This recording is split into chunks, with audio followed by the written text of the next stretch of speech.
वैदिक कल्चर अगला टॉपिक है इस चीज़ का, सब्जेक्ट का, हिस्ट्री का। इसके अंदर हम वैदिक पीरियड के बारे में पढ़ेंगे। ये वैदिक पीरियड 1500 बीसी से लेकर 600 बीसी तक था। इसमें आर्यंस रहते थे और आर्यंस का जो ओरिजिन है वो थोड़ा सा कंट्रोवर्शियल है। मेनली आर्यंस के ओरिजिन को लेकर के दो थ्योरी हैं, एक तो मैक्स म्यूलर थ्योरी और एक बाल Gangadhar Tilak theory. Max Muller theory में हिसाब से जो आर्यंस थे वो सेंट्रल एशिया से आए थे। सेंट्रल एशिया में यूराल माउंटेन्स है वहाँ से। और बाल गंगाधर तिलक की थ्योरी के हिसाब से ये आर्कटिक रीजन से आए थे, नॉर्थ पोल से। उन्होंने ये चीज़ ऐसे कही थी, जो वेदों में कुछ लिरिक्स वगैरह लिखी हैं उनको पढ़ के उनके हिसाब से थोड़ा अंदाज़ा लगा के उन्होंने ये कहा था कि ये नॉर्थ पोल से आए हैं। हमें और भी जगह आर्यंस के होने के एविडेंस मिले हैं, जैसे कि टर्की में एक टैबलेट मिली है जिसमें बोगासकाई इंस्क्रिप्शन में इंद्र, वरुण और मित्रा का नाम लिखा हुआ है। उनको एक विटनेस के तौर पे लिखा गया है, दो राजा के बीच में समझौता हुआ था उनके बीच के लिए। इनका जो एरिया था इंडिया में मूवमेंट का, वो था सब सिंधु से नॉर्दर्न प्लेन्स की तरफ। पहले जो हड़प्पन सिविलाइजेशन में रहते थे, फिर वो अब वहाँ से सब सिंधु वाले एरिया से हट के नॉर्दर्न प्लेन्स में आना उन्होंने मूवमेंट स्टार्ट कर दिए थे। अब जो मेन वैदिक पीरियड के बारे में हमें इंफॉर्मेशन मिलती है वो हमें मिलती है वैदिक लिटरेचर से, जो कि 4 हैं: वेद, संहिता, अन्याक, ब्राह्मण्स और उपनिषद। वेद जो होते हैं, वेद का जो एग्जैक्ट मतलब होता है वो होता है नॉलेज या फिर सेक्रेड राइटिंग्स।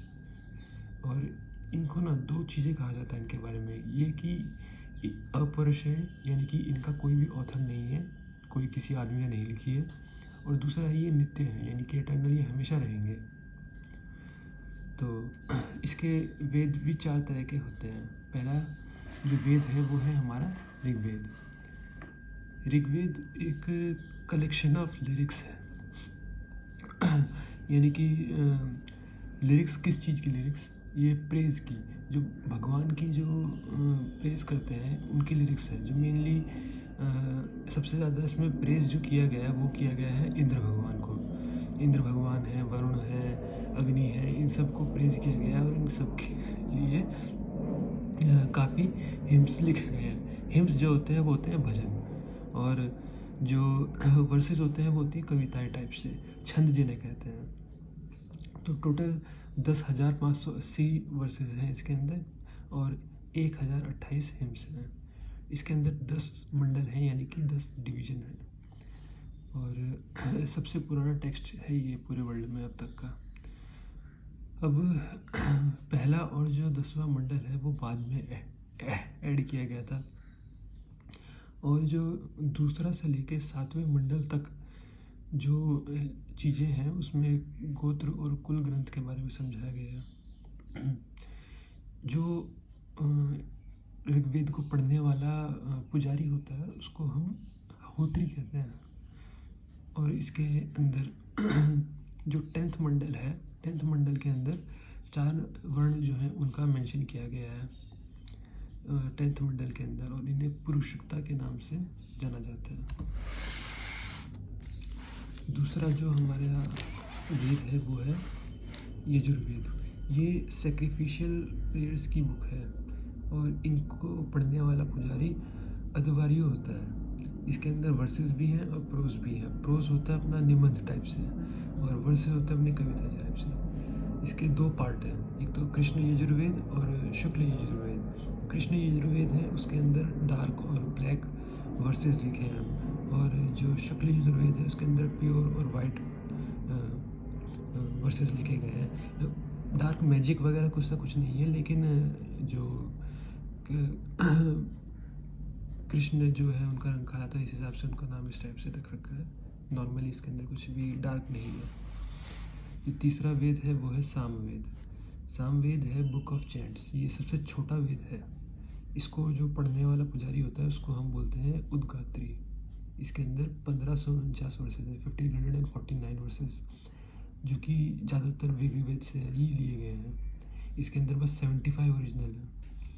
इसके अंदर मंत्र लिखे गए हैं जो कि हवन और यज्ञ में यूज़ होते हैं। और ये इंडियन म्यूज़िक के लिए काफ़ी इम्पोर्टेंट है। जो चौथा वेद है काफ़ी इम्पोर्टेंट, वो है अथर्ववेद। ये है बुक ऑफ मैजिकल फार्मूलाज और इनको पढ़ने वाला पुजारी ब्राह्मण होता है। इसके अंदर चार्म्स और स्पेल्स लिखे गए हैं जो कि ईवल को भगाने के लिए और बीमारियों को भगाने के लिए पढ़े जाते हैं। जो अगला वैदिक लिटरेचर का पार्ट है वो है ब्राह्मण। ब्राह्मण जो होते हैं ये वेदों को एक्सप्लेनेशन के लिए होते हैं, उनको समझाने के लिए कि एक्चुअली में इन जो वर्सेस लिखे हैं, हिम्स लिखे हैं, इनका मतलब क्या है। ठीक है, तो इसके अंदर सिर्फ प्रोज होते हैं, कोई वर्सेस नहीं होते, सिर्फ निबंध से हमें इनको एक्सप्लेनेशन कर रखा होता है। और जो ब्रह्मा जो वर्ड है उसका मतलब सेक्रीफाइस होता है। और हर वेद के काफ़ी ब्राह्मण होते हैं। अब जैसे कि ऋग्वेद है, ऋग्वेद का 2 ब्राह्मण होते हैं मेन, एक तो ऐत्रेय ब्राह्मण और एक कौशिस्तिकी या फिर सांख्यान ब्राह्मण। दूसरा है यजुर्वेद। यजुर्वेद का जो ब्राह्मण है वो है शातपथ, ये सबसे पुराना और सबसे बड़ा ब्राह्मण है, और तैत्रीय ब्राह्मण है दूसरा इसका। तीसरा है सामवेद। पंचविश और शादविंश, चंदोदया और जैमिनिया ये इसके ब्राह्मण है। और अथर्ववेद का ब्राह्मण गोपथ है। तीसरा जो हमारा इम्पोर्टेंट लिटरेरी वर्क आ जाता है वो आ जाता है अरण्यक। अरण्यक जो होते हैं उन्हें हिंदी में देखा जाए तो कहते हैं कर्मकांड, यानी कि रिचुअलिस्टिक एक्शंस। ये फॉरेस्ट टेक्स्ट में आते हैं, यानी कि ये फॉरेस्ट टेक्स्ट उन मतलब जो लोग हर्मिट्स जो थे और जो बच्चे जो स्टूडेंट्स थे जो जंगलों में रहते थे उनके लिए लिखे गए थे। इसमें मेनली फ़िलॉसफी और स्पिरिचुअलिज्म के ऊपर फोकस किया गया है। जो तीसरा जो चौथा जो हमारा लिटरेरी वर्क है इम्पोर्टेंट, वो है उपनिषद। इन्हें ज्ञान कांड कहते हैं, मतलब कि नॉलेज सेक्शन। ये फिलोसफिकल टेक्स्ट है मोस्टली, और इन्हें वेदांत भी कहा जाता है क्योंकि ये वेदों के एंड में आते हैं। टोटल 108 उपनिषद हैं और बृहदारण्यक सबसे पुराना उपनिषद है। अब लिटरेरी वर्क जो हैं उनको वैदिक पीरियड के, उन्हें हम स्मृति कहते हैं ज़्यादातर। स्मृति मतलब रिमेम्बरेंस लिटरेचर। जो पहले जो थे वो थे बड़े क्राइटेरिया, बड़ी चीज़ें जो जिनके अंदर पूजा पाठ इन सब से रिलेटेड था। अब ये आ जाता है प्रॉपर लिटरेरी वर्क, मतलब कि जैसे कि ग्रामर हो गया, मैं ग्रामर, वर्ड मीनिंग्स, ये इस टाइप के जो वर्ड आ जाते हैं वो थे। तो अब और इनके अंदर महाकाव्य ये सब आ जाता है। तो इसके अंदर मेनली 6 वर्क्स हैं। कौन कौन से? एक तो है वेदांग, जिन्हें सूत्र भी कहते हैं। इनको पढ़ने से हमें आगे पता चलेगा कि हमें जो संस्कृत लैंग्वेज है उसके बारे में समझाया गया इस टाइप से। फिर दूसरे हैं धर्मशास्त्र, तीसरे हैं महाकाव्य, चौथे है पुराण, पाँचवें है उपवेद और छठा है शाद दर्शन। अब पहला जो है वेदांग, वो है उनको मतलब है वेदों के अंग। इनको पढ़ना ज़रूरी है ताकि जो ऋग्वेद है उनको समझने के लिए। इसके भी 6 पार्ट है मेनली। तो सबसे पहला जो पार्ट है वो है शिक्षा, फोनेटिक्स को लेकर के। और प्रतिसाख्य जो इसके ऊपर एक किताब लिखी गई है जो कि सबसे पुराना टेक्स्ट है फोनेटिक्स के ऊपर। फोनेटिक्स मतलब वर्ड्स को कैसे प्रोनाउंस करना है चीज़ को लेकर के। दूसरा जो इम्पोर्टेंट वर्ग है वेदांग का वो है कल्पसूत्र, रिचुअल्स। इसके अंदर सेक्रीफाइसेस के बारे में समझाया गया है, जो फैमिली रिचुअल्स में और वर्ण के रिचुअल्स में सेक्रीफाइसेस किए जाते हैं उनको लेकर के। तीसरा है व्याकरण, ग्रामर, जो कि सेल्फ एक्सप्लेनेटरी है।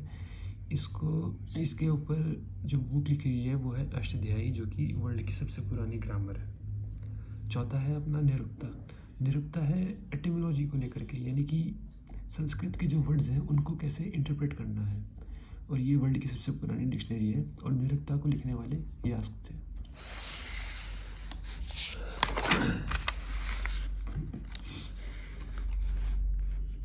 अगला जो इम्पोर्टेंट वेदांग है वो है चंदा, यानी कि मैट्रिक्स।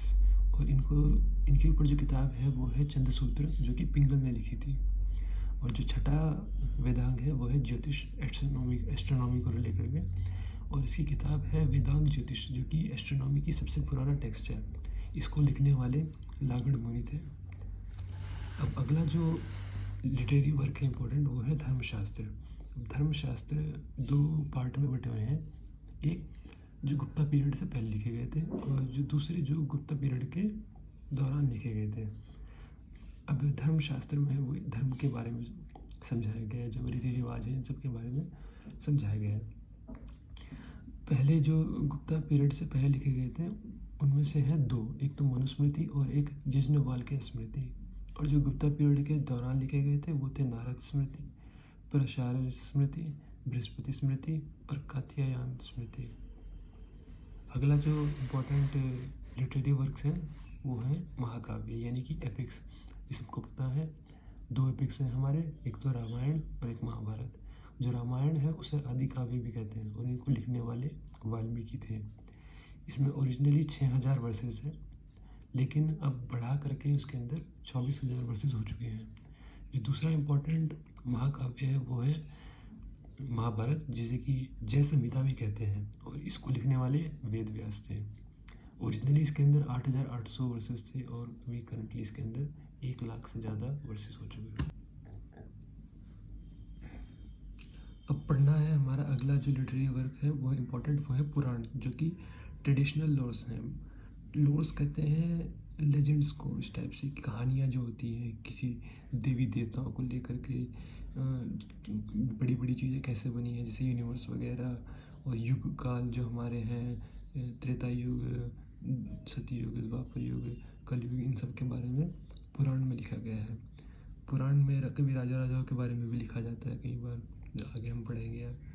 तो मेनली 18 पुराण हैं, जिसमें से कुछ इंपॉर्टेंट पुराण मैंने यहाँ लिखे हुए हैं, जैसे कि मत्स्य पुराण। मत्स्य पुराण सबसे पुराना पुराण में से आता है।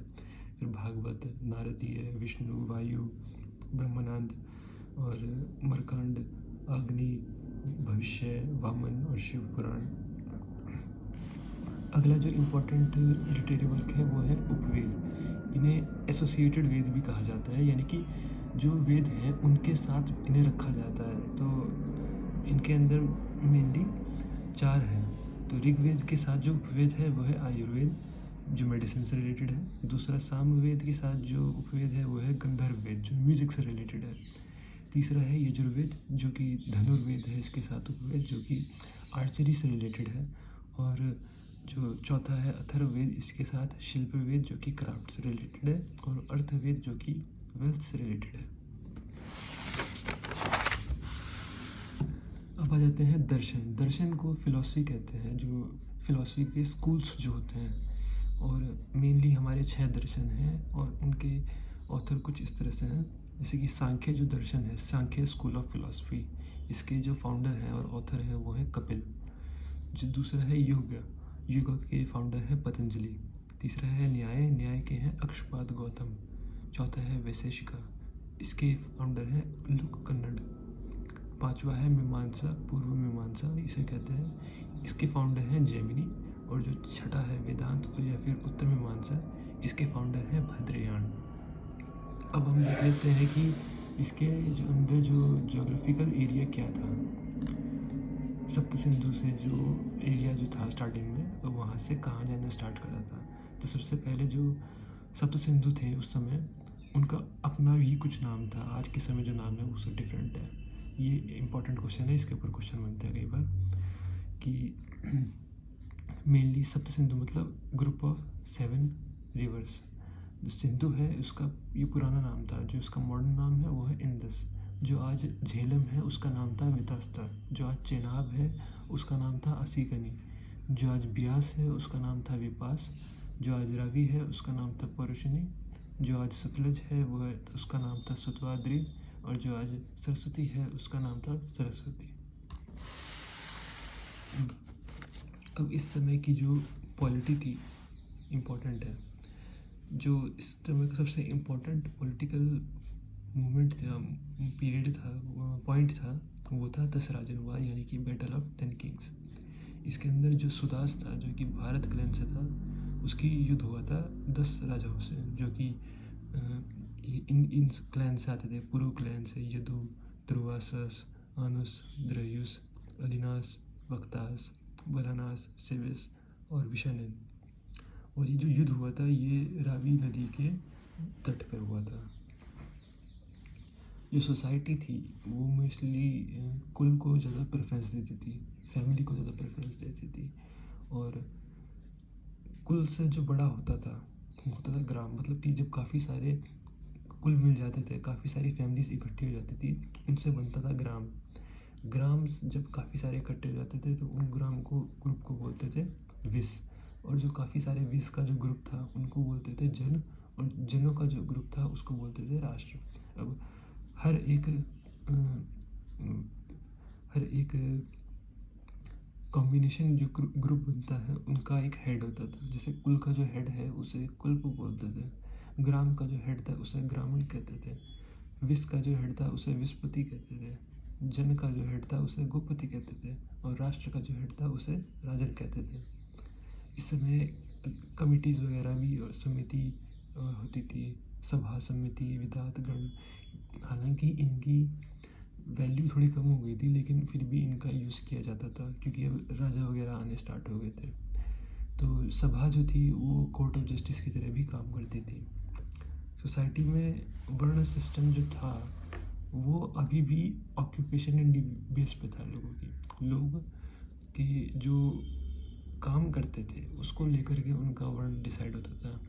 जैसे कि अगर कोई पढ़ाता है तो ब्राह्मण है, अगर कोई युद्ध करता है तो वो क्षत्रिय है, कोई व्यापारी है तो वो मर्चेंट है, कोई इसका पत्थर का काम करता है, या फिर कोई जो अपना लोहे का काम करता है उसको उसको ब्राह्मण कहते थे। जो सोसाइटी थी वो मोनोगमस थी, और मतलब कि एक आदमी एक टाइम पे एक ही शादी करता था। और पेट्रियार्कल थी, जो कि हेड जो होता था फैमिली का वो एक आदमी ही होता था। इस समय कोई भी चाइल्ड मैरिज न होने के एविडेंस हमें नहीं मिले हैं, चाइल्ड मैरिज नहीं होती थी, विडो रीमैरिज भी अलाउड थी, और काउ स्लॉटर पे बैन था। अब इसका जो आ जाता है इम्पोर्टेंट, वो आ जाता है रिलीजन इस समय।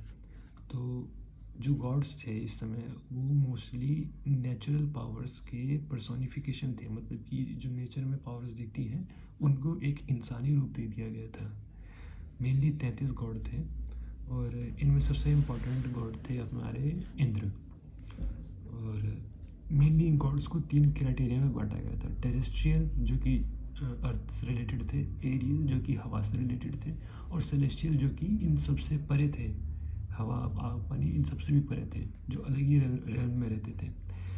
तो टेरेस्ट्रियल गॉड्स थे हमारे पृथ्वी, अग्नि, सोम, बृहस्पति और रिवर्स। एरियल गॉड्स थे इंद्र, रुद्र, वायु, प्रजन। सेलेस्टियल गॉड थे ध्यायुस, सूर्य, वरुण, अदिति, उषा और अश्विन। ध्यायुस जो थे वो सबसे पुराने गॉड थे, मतलब कि सबसे इन्हें कहा गया था कि पहले गॉड जो है हमारे वो है ध्यायुस, जिन्होंने यूनिवर्स को बनाया था। अब इस समय जाते हैं एनिमल्स के बारे में। तो टाइगर, कैट और कैमल, इनको इसके कोई एविडेंस नहीं मिले हैं कि इनको इन जानवरों के बारे में पता था। हाँ, इस पहले जैसे कि हड़प्पन सिविलाइजेशन में लायन के बारे में नहीं पता था। जो आर्यंस थे इन्हें लायन के बारे में पता था, इन्हें टाइगर के बारे में नहीं पता था, इन्हें एलिफेंट्स के बारे में पता था, बोर वगैरह इन सब के बारे में पता था। अब जो बात आ जाती है ट्रेड। अब जब पहले सप्त सिंधु के पास रहते थे तो इनका ट्रेड होता रहता था, मेसोपोटामिया, ईरान वगैरह जो है इनके साथ अच्छा खासा ट्रेड होता रहता था, पर्शिया जो था उस टाइम पे। लेकिन जब जैसे जैसे ये अंदर आते चले गए नॉर्थ में, तब इनका ट्रेड भी ख़त्म होता गया, और अब आपस में ही ट्रेड होने लगा। और यूजुअली जो एक्सचेंज थी करेंसी वो गाय होती थी या फिर गोल्ड होता था। एक चीज़ ये है कि इस समय जो पॉटरी मिलती थी उस पॉटरी को हम उसके ऊपर ऑकर कलर होता था, ठीक है। तो इसलिए इस पीरियड को हम ऑकर कलर्ड पॉटरी कल्चर भी कहते हैं, जो कि 1500 BC से लेकर के 1000 BC तक लास्ट किया था।